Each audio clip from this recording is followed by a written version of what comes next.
Well, I kind of wanted to get into self-advocacy after I didn't get my. I wanted to work for myself as an advocate, but then I was told that the ratios on how many of those actually succeed, and I'm like, maybe not. But it's fun. I get to go. I get to travel all over. Well, I recently I am the current president, but I've also been the vice president and I think treasurer once. Um, so yeah, I've got a lot of responsibility there. When something needs to be signed or that this big decision needs to be made, I'm called. So that's pretty much my role at Green Mountain Self Advocates. Advocacy means to me being able to get the things that I want, and most importantly that I need out of my life, such as a great job, um, a place where I belong, feeling like I belong somewhere, and I'm getting married. So, and a lot of that is due to Green Mountain Self Advocates and self advocacy.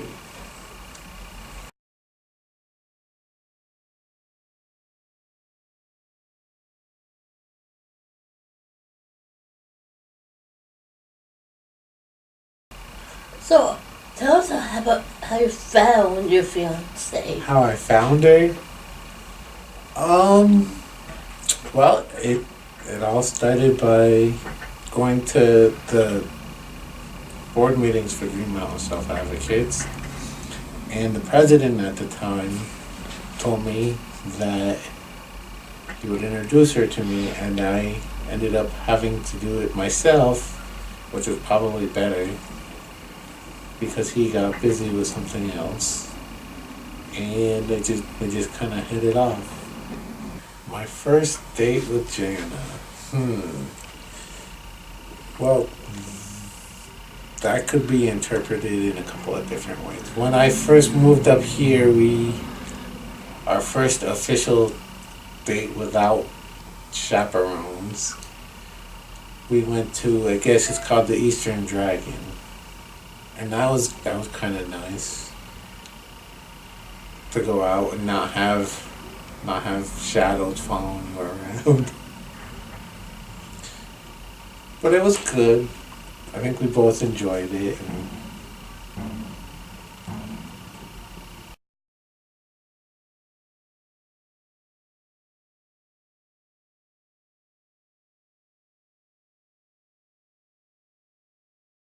oh, she's gonna move in with me, and unfortunately, it's gonna take her signing some papers and getting some kind of a background check done because I live in subsidized housing.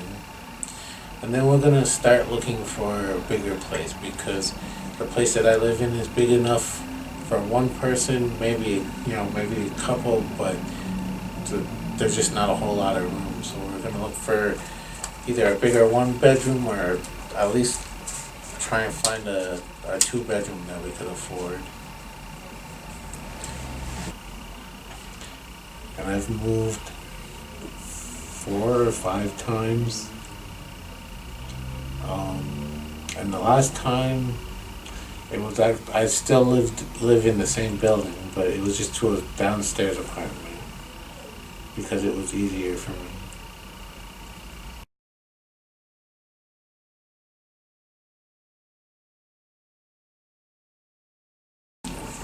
Well, we are going to go to Oklahoma, and that's going to be our honeymoon. And considering the way we met, I think it's appropriate. And I really don't feel like shelling out $1,200, nor do I have the money to shell out another $1,200 for an actual honeymoon. And yes, to some people that's cheap, but when you're paying all your own bills, and you know, you got two other well, a cat and another person who depends on you, sort of. It's not cheap. So people can consider it cheap if they want to, but I know what I can afford and what I can't.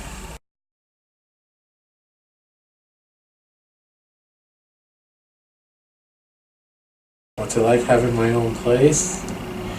At first it was overwhelming. I'm like, okay, I'm here, now what? What do I do now?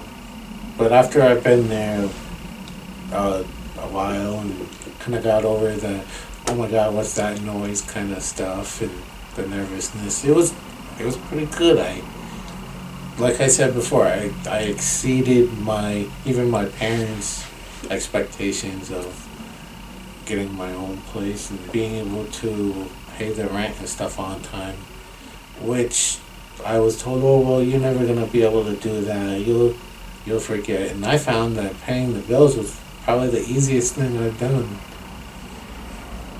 It's probably the easiest part of living on your own.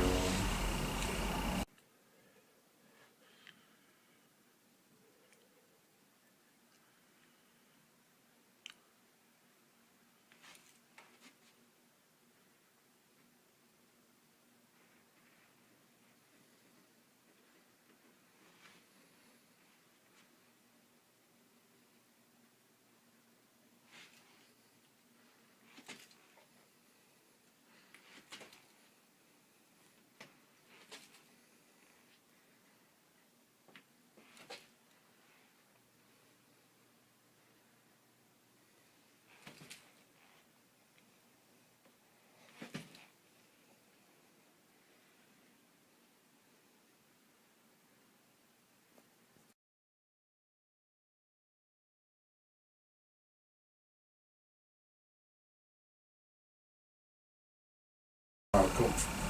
Always a pleasure. A pleasure.